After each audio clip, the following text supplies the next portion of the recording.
اور کس طرح صحابہ کی اور اہل بیت کی آپس میں محبت تھی. شعبی روایت کرتے ہیں راکب زید بن ثابت فاخذ ابن عباس برکابه. زید بن ثابت سواری پہ سوار ہوئے، اس کی مہار عبداللہ بن عباس نے تھام لی. فقال له لا تفعل یا ابن عم رسول اللہ صلی اللہ علیہ وسلم، اے اللہ کے پیغمبر کے چچا کے بیٹے چھوڑ دو، تم نہ پکڑو.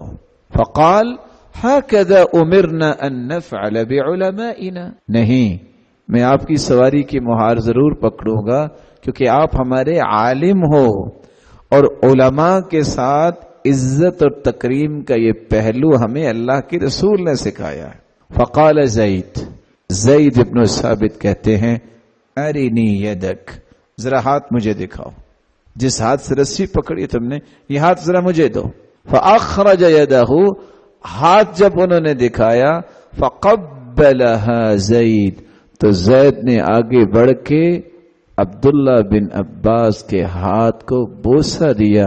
وقال هكذا امرنا ان نفعل باہل بیت نبینا، ہمیں اسی طرح حکم دیا گیا ہے کہ اسی محبت کا اظہار ہم کریں اللہ کے رسول کے اہل بیت کے ساتھ.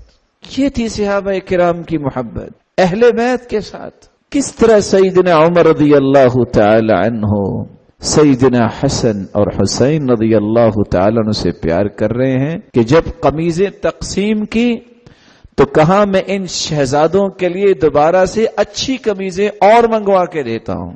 یہ ذمہ داری ہے میری اور آپ کی پانچویں کہ ہم صحابہ کرام اور اہل بیت کی محبت کو آپس میں سمجھیں اور اس کا اظہار کریں، اور اہل بیت سے قلبی محبت کا اظہار اور زبان سے اس کا اظہار، یہ میرے اور آپ کے ایمان کا حصہ ہونا چاہیے.